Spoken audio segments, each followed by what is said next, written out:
हैं। गीता को अगर हम सही तरह से पढ़ेंगे, जितनी बार पढ़ेंगे उतनी बार आपको नया ही अनुभव मिलेगा गीता के अंदर। और भी हमारे जो ग्रंथ हैं, उपनिषद हैं, जिनमें आत्मज्ञान तत्व ज्ञान भरा हुआ है, जिनको हम ब्राह्मण ग्रंथ कहते हैं। ब्राह्मण किसको कहते हैं? ब्राह्मण कहते हैं जो ब्रह्म को जानता है। ब्रह्म को जानने वाला ब्रह्म ही हो जाता है। जैसे ध्याने की भी जन्म न जाति शूद्रा संस्कार आदि द्वजते, वेद अभ्यासी बपो विप्र।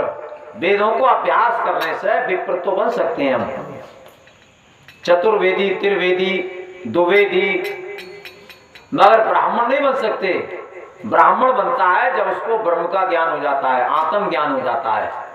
आत्म ज्ञान होने पर ही, ब्रह्म ज्ञान होने पर ही हम ब्रह्म बनते हैं। ब्रह्म जानाति ब्राह्मणा, ब्रह्म को जानने वाला ही ब्राह्मण है। तो अगर हमें उस ब्रह्म का ज्ञान प्राप्त करना है तो ब्राह्मण ग्रंथों को पढ़ें हम। ऐसा नहीं है कि साहब जो ब्रह्म है वो नाशवान है, उसने ब्रह्म को जाना नहीं, उसने किसी एक ब्रह्म के एक अंग को जान लिया होगा। एक अंग को जान करके कहता है कि ब्रह्म नाशवान है। अगर पूरा ब्रह्म को जाने तो हम चैलेंज करते हैं कि वो अगर ब्रह्म को नाशवान बता दे। जिन्होंने आधा अधूरा ज्ञान कहीं से थोड़ा बहुत पढ़ लिया, सुन लिया, वो कह रहे हैं कि ब्रह्मा के लोक तक के लिए कहा कि ब्रह्मा के लोक तक नाशवान है, ये नहीं कहा कि ब्रह्म नाशवान है। ब्रह्म जानाति ब्राह्मणा, और दिया है ब्रह्म ज्ञान पहचाने वो भला बुरा नहीं जाने। भले बुरे कि वो चीज राग द्वेषी उसके अंदर से निकल जाता है। एको ब्रह्म द्वितीय नास्ते, कि एक ब्रह्म के अलावा, ये हमारा वेद भी कहता है और उपनिषद भी कहते हैं कि एको ब्रह्म द्वितीय नास्ते, कि वो एक ब्रह्म ही सत्य है, उसके अलावा जो भी है वो सब नाशवान है। और अगर कोई शास्त्रार्थ करना चाहता हो कि ब्रह्म नाशवान है, ब्रह्म के लोक भी नाशवान है, तो हम चैलेंज से, गारंटी से कहते हैं वो शास्त्रार्थ कर सकता है हमसे। जो ब्रह्म को नाशवान बताता है, ब्रह्मा के लोक को मालूम, ब्रह्म के लोक को नाशवान बताता है, उसने ब्रह्म को सुना ही नहीं है, जाना ही नहीं है, क्योंकि उसने ब्राह्मण ग्रंथ नहीं पढ़े। ब्राह्मण जो ग्रंथ है वो राष्ट्रीय ग्रंथ है, पक्के हैं वो। क्योंकि जितने आत्मज्ञानी ब्रह्म ज्ञानी हुए हैं हमारे बहुत से महापुरुष में हैं, कोशित ब्राह्मण है, मालूम की बृहदारण्य ब्राह्मण है, और भी बहुत ब्राह्मण मालूम ग्रंथ है, उनको हम पढ़ें तो पढ़ करके मालूम पता चलेगा हमारे लिए कि ब्रह्म क्या चीज है, ब्रह्म कितना बड़ा है। तो हमने थोड़ा सा एक ब्रह्म का थोड़ा सा अंग जान लिया, कह दिया भाई ब्रह्म नाशवान है। बेतौर के बाबू मना रखते हैं तो कहते हैं इन्हें जो गलत लिख दो हुआ। हाँ भाई तुम्हारी सब सत्य, बाकी सब गलत है। क्या हुआ तो कह रहा है कि वो जिनके राइटर हैं वो गलत हैं, इन्हें जो गलत लिख दो। तो तुमने सही लिख दिया ना। कबीर अनपढ़ थे, उन्होंने सही लिख दिया। जो अनपढ़ थे उन्होंने सही। कबीर को देखा जाए तो कबीर पहली बात तो यज्ञ को भी नहीं मानते, क्योंकि मुसलमान थे। फिर देखा जाए क्योंकि मुसलमान थे कबीर।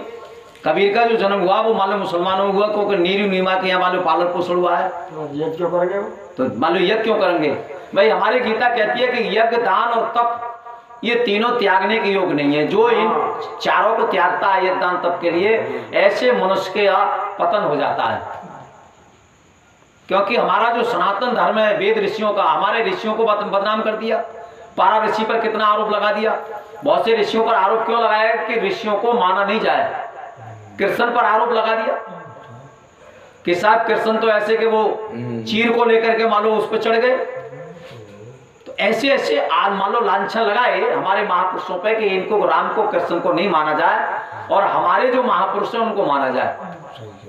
तो हमारे महापुरुषों को बदनाम किया गया और अपनों को श्रेष्ठ माना गया, जो कि हमारा सनातन धर्म सबसे पुराना धर्म है भाई। ब्रह्मा, विष्णु, शंकर ये सनातन के प्रतीक है, राम कृष्ण सनातन के प्रतीक है, उनको बदनाम कर दिया गया। तो हमने भी जब मान लो कि उन चीजों को देखा नहीं तो हम भी मानते थे कि हो सकता है ऐसा ही है, मगर जब सच्चाई निकल करके आई, सच्चाई को खोज करके देखा तो ये बिल्कुल पवित्र महापुरुष थे, जिनको आज हमारे कुछ लोगों ने, जो हमारे आराध मालूम के विपक्ष के लोग हैं, हमारे देश विरोधी, जिससे कि इन महापुरुषों को मालूम खत्म करके और हमारे महापुरुषों को माना जाए, उनको बदनाम किया गया था भाई। कबीर मालूम देखा जाए तो एक शूद्र जाति में पैदा हुए, शूद्र जाति के लिए पहले दीक्षा नहीं दी जाती थी। रामानंद मानो रविदास जी और कबीर को साफ मना कर दिया था रामानंद जी ने कि मैं दीक्षा नहीं दूंगा। और जब उनको निकाला गया, क्योंकि दीक्षा दे दी तो उनको निकाल भी दिया गया था। रामानंद जी के राघवानंद ने उनके अपने शिष्य को फिर रामानंद को निकाल भी दिया गया था।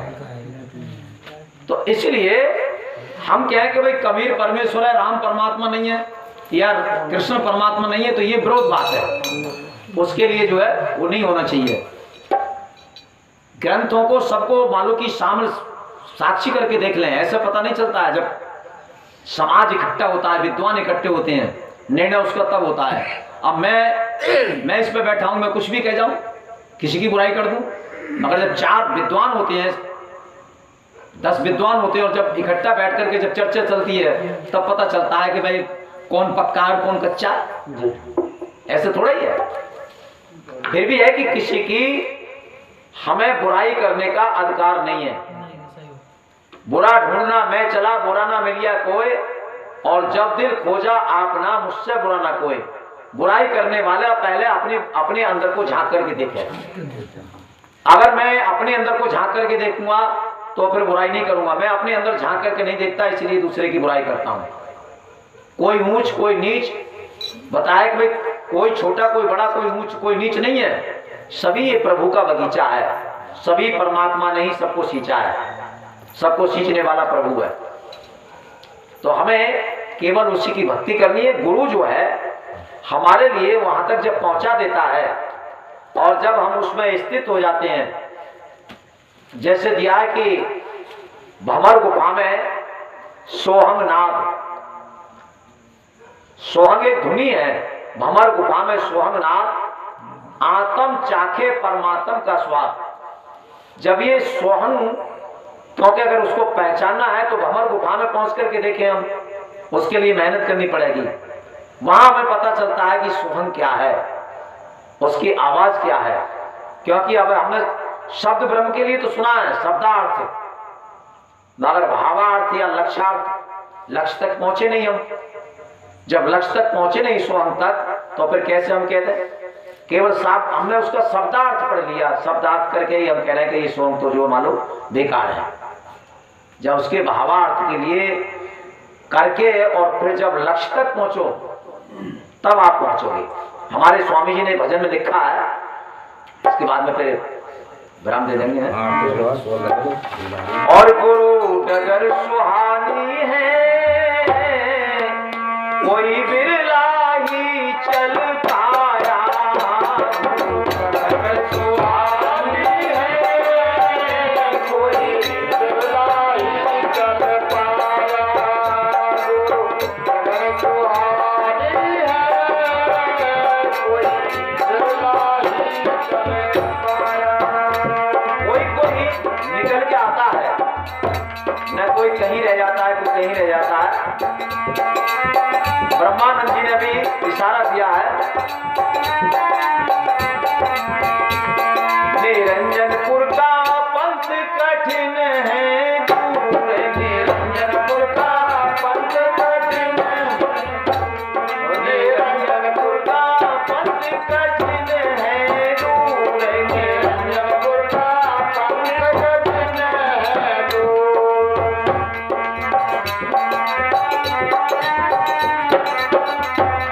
हर लाखों योजन पर्वत ऊंचा घाटी विकट करो, हर लाखों योजन पर्वत ऊंचा घाटी विकट करो, हर लाखों योजन पर्वत ऊंचा घाटी विकट करो, हर लाखों योजन पर्वत ऊंचा घाटी विकट करो। और कर कर जतन फिरे वो तेरे पहुंचे हैं बिरला सूर, निरंजनपुर का पंथ कठिन है दूर, निरंजनपुर का पंथ कठिन है।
बैठे आप हजूर, गगन में खंड बिछाए बैठे आप हजूर, गगन में खंड बिछाए बैठे आप हजूर, गगन में खंड बिछाए बैठे आप हजूर।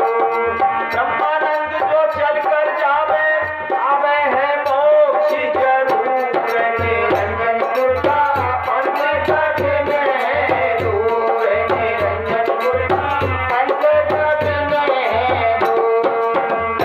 तो विचार और वैराग, विचार वैराग के द्वारा जो खोजता है, विचार रूपी कुदाल कुरेदने के लिए जैसे हम कुदाल से धरती को खोजते हैं, ऐसे ही विचार के द्वारा जब उसको खोज करता है विवेक और विचार से, बैराग रूपी जैसे दिया है कि भाई बैराग रूपी मथनी और श्रद्धा से उसके लिए जमाया जाता है। एक राजा सभी संतों से पूछता था कि भाई परमात्मा एक है या अनेक है, ये पूछता था। आज जैसे हमारे महापुरुषों में झगड़ा हो रहा है, ऐसे ही राजा पूछता था कि परमात्मा एक है या अनेक है, और उसे जवाब नहीं मिले। तो कोई ब्रह्मलीन संत थे, जा रहे थे, उसने रोक लिया, बोले महाराज बात सुनो। बोले बताओ भैया, लोग परमात्मा एक है या अनेक है? तो बोले भाई यही पूछोगे? बोले और कहां बताओगे? बोले जब पूछना है तो कहीं एकांत भाई कहिए कि सत्संग जो है हाट पे, बाट पर, घाट पर, तीन जगह नहीं होता है। अगर सत्संग करना है तो कहीं एकांत में आओ। तो राजा जो है उनके लिए बगीचे में ले गया, जहां पर मंदिर बना हुआ था, एक धर्मशाला बनी हुई, वहां महाराज जी को जाकर के ठहरा दिया। अब ठहरा दिया, बोले महाराज बताओ। बोले भाई ये बताओ, अब तुम अकेला ही जानना चाहते हो या औरों को भी जनाना चाहते हो? भाई और भी तुम्हारे साथी हैं, थोड़ा उनको भी ज्ञान हो जाएगा तो और भी इकट्ठे कर लो। तो राजा ने जो बहुत सी जगह सूचना दे दी, तो फिर और भी लोग 100-200 से इकट्ठे हो गए। फिर उसने कहा कि भाई, राजा बोला कि महाराज अब जनाओ।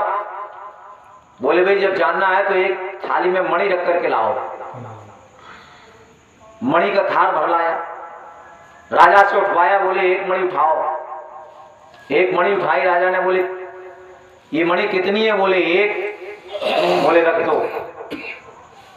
फिर दूसरी मणि उठवाई, फिर कहा कि कितनी है? बोले दो। बोले दो कहां है? एक ही तो है। वो रखवा दी। फिर तीसरी मणि उठवाई, फिर कहा कि कितनी है? बोले तीन। बोले तीन कहां? एक ही तो है। उसको भी रखवा दिया। चौथी मणि उठवाई, बोले अब कितनी है? बोले चार। बोले चार कहां? एक ही तो है। इसी तरह से परमात्मा एक है। जब एक ने जाना तो परमात्मा एक है, दो ने जाना तो दो कहने लगे, तीन ने जाना तीन कहने लगे, चार ने जाना चार कहने लगे, पांच ने जाना पांच कहने लगे। ऐसे ही उसको अनेक कर दिया। जब अनेक कर दिया, उन्होंने कहा भी परमात्मा एक ही है, जानने वाले बहुत हैं। जैसे कबीर ने जाना, रविदास ने जाना, ध्रुव प्रहलाद ने जाना, रामकृष्ण ने उसको जाना। और जानते जानते जो जाने ता दे जनाई, जानत तुम्हें हो जाई। जानते जानते वो वैसा ही हो जाता है, राम ही बन जाता है। जब राम को जान लेता है तो वो जान करके राम ही बन गए। जैसे आज कबीर को परमेश्वर कहने लगे, राम को राम कहने लगे, कृष्ण को कृष्ण कहने लगे। इन्होंने जाना सबने, और जानते जानते वो वैसे ही बन गए। नहीं तो ये नहीं कहते कि राम कृष्ण से को बड़ो तीन हुने गुरु कीन, तीन लोग के बोधनी गुरु आगे अधीन। तो जो जानता है वो जानते जानते वही हो जाता है। ब्रह्म को जानने वाला ब्रह्म ही हो जाता है। अभी फिर उन्होंने पूछा कि भाई परमात्मा क्या करता है? बोले भाई पूछे चले जा रहे हो, अरे कुछ खिलाओ पिलाओ तो है। तो बोले महाराज जी क्या खाओगे? बोले अच्छा एक कटोरा में दूध लेके आओ, दूध पियोगे। दूध मंगा लिया। अब दूध मंगाने के बाद में महाराज जी उंगली डाल करके चलाने लगे, उसको चलाने लगे। राजा बोला महाराज क्या देख रहे हो इसमें? बोले भाई मैंने ये सुना है कि दूध के अंदर जो है घी छुपा हुआ है। बोले हाँ छुपा हुआ है। बोले ऐसे थोड़ा ही मिलेगा। बोले और लोगों को पहले इसको गर्म किया जाएगा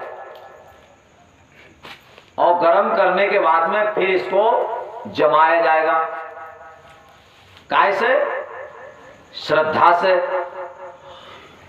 श्रद्धा का जामन लगाया जाएगा इसमें। जमाने का मतलब है जामन लगाना। बोले श्रद्धा से इसमें जामन लगाया जाएगा, जमाया जाएगा। फिर इसको विचार रूपी मथनी से गर्म किया जाएगा।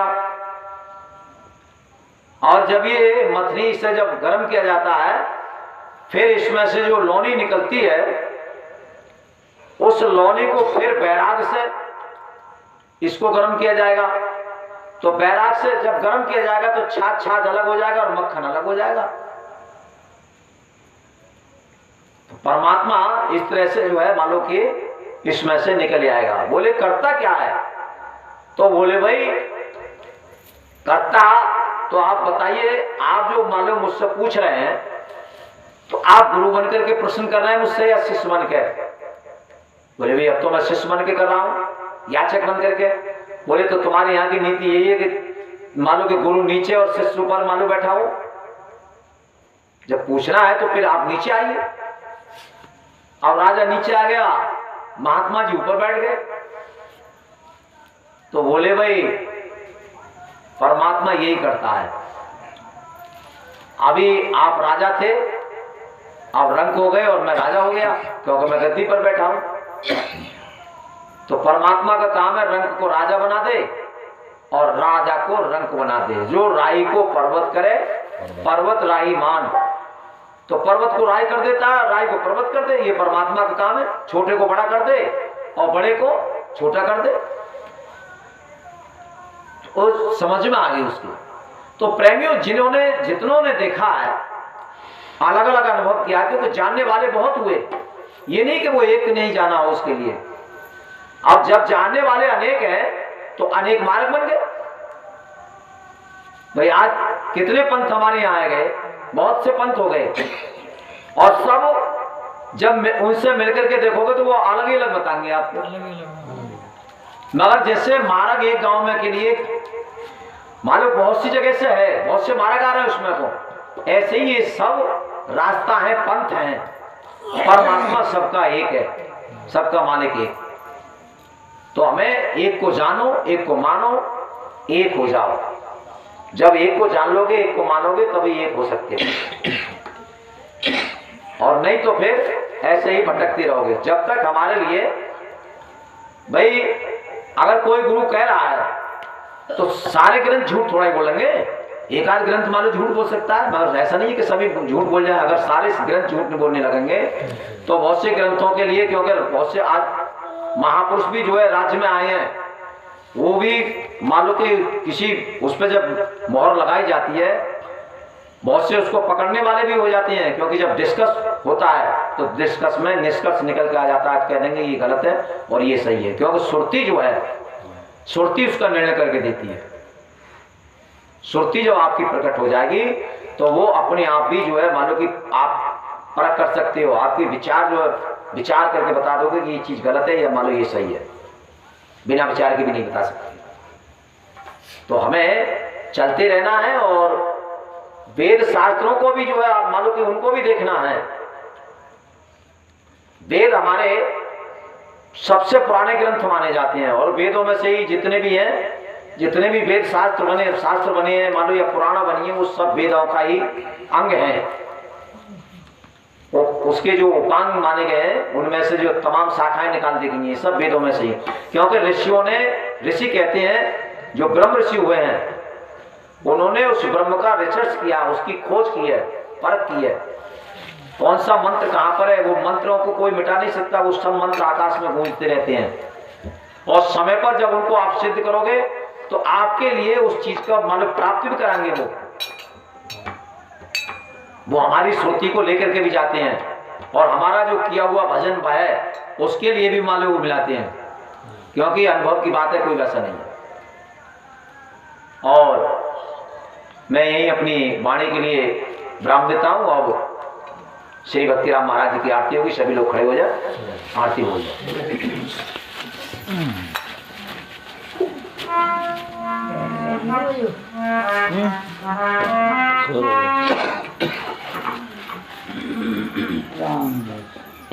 बड़ा कराओ भाई, बुलाओ ये स्वामी को 9 फोटो। इसका ही फैन बन जाएगा वैसे। बड़ा हो जाएगा पाल जी, बड़ा हो जाएगा, ना हो जाएगा, बड़ा हो जाएगा। बिल्ला ना आया वो कल धुआं से दिखो 9 फोटो ना मिलो।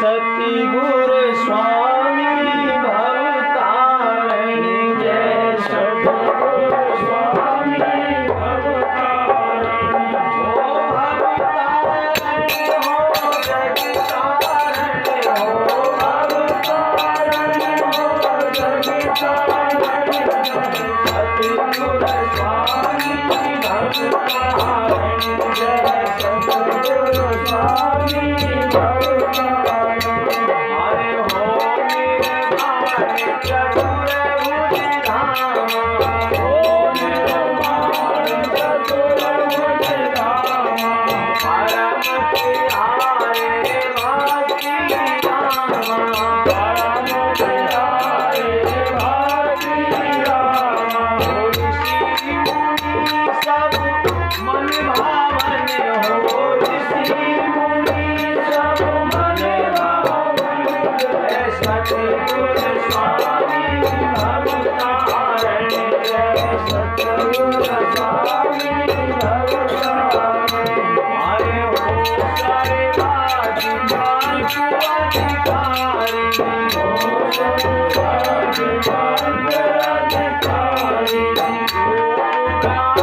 सब लोग समारी सब लोग समारी बरस वही जिन मन पावन बरस वही जिन मन पावन जय सतगुरु स्वामी भवतारण जय सतगुरु स्वामी भवतारण आपके प्रियजन नाम प्रगटावे प्रियजन नाम प्रगटावे निज भक्तों के कष्ट मिटावे निज भक्तों के कष्ट मिटावे ओ कलयुग से सतयुग सारण हो कलयुग से सतयुग सारण जय सतगुरु स्वामी भवतारण जय सतगुरु स्वामी भवतारण अलौकिक धर्म धुरंधर अलौकिक धर्म धुरंधर प्राणपति हो बाहर अंदर प्राणपति हो बाहर अंदर धर्म सुरक्षक दुष्ट संहारण धर्म सुरक्षक दुष्ट संहारण जय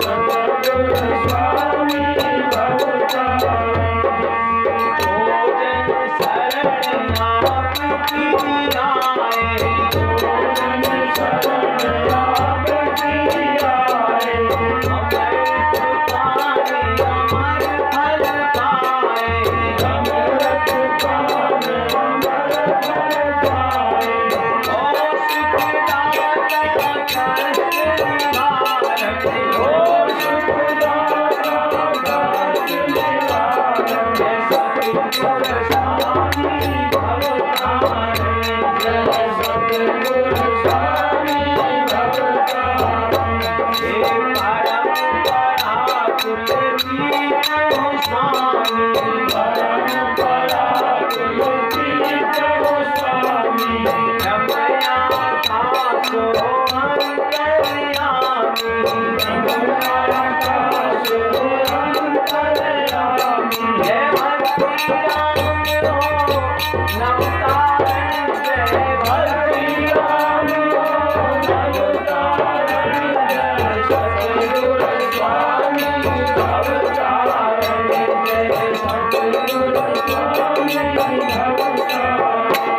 अरे समता तिलक सरकार विराजे,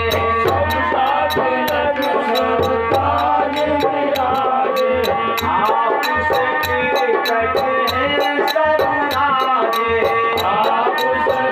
कट है सब राजे, महाराज सबके राजन हो,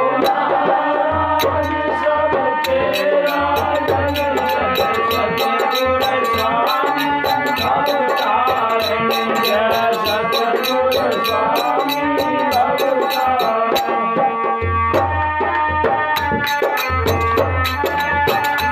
अरे हो धर्म यज्ञ भूभारण साथे,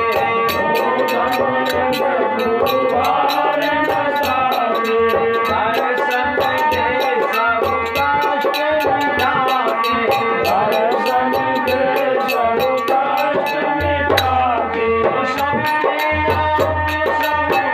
मिटाते, सबके आप सब कारण हो, सतगुरु स्वामी अवतारण, सतगुरु स्वामी अवतारण। और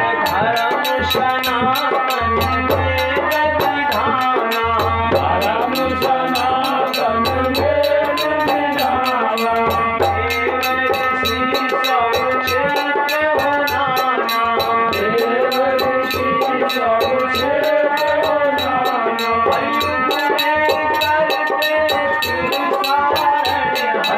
युग में करते सतगुरु स्वामी अवतारण, सतगुरु स्वामी अवतारण। अरे सतगुरुदेव जी की आरती उतारे, जो जो जन मन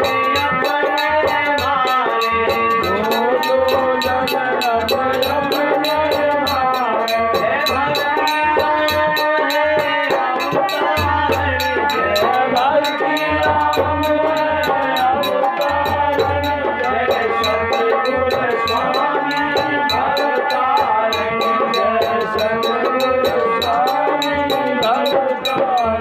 बोलिए भगवान महाराज की। ओम सर्वे भवन्तु सुखिनः, सर्वे सन्तु निरामया, सर्वे भद्राणि पश्यन्तु मा कश्चित् भवेत्। सबका भला करो भगवान, सब पर दया करो भगवान, सब पर कृपा करो भगवान, सबको दोष मुक्ति का दान, सबका सब विध हो कल्याण। हे नाथ सभी सुखी हो, कोई ना रहे दुखारी, सभी निरोग हो भगवान धन्नान के, सभी भाव देखें सन्मार्ग के पथिक हो, सृष्टि में ना कोई ही हो दुखिया प्राणधारी। ओम दिहो शांति आंतरिक शांति पृथ्वी शांति शांति शांति शांति वनस्पति शांति विश्वेदेवा शांति गौ शांति रापा शांति वेदी शांति सामा शांति। ओम शांति शांति शांति। बोलो सत्य सनातन वैदिक धर्म की जय।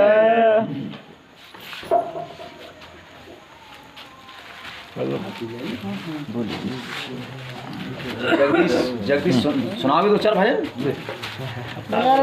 सुना तो आए तो कहा जो बैठे हैं दो चार दिन बैठने बैठने वाले ना इन्हें थोड़ा जो है ढोलक पे बजा लेंगे तो तुमने बजाए बताए ना पहले समझ रहे थे बीच में। चलो कोई बात ना आप दे दो जानकारी नहीं हमें। आप बोल देंगे दो चार भजन कहा है।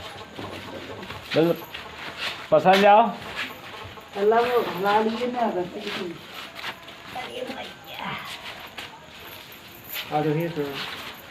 और कहा है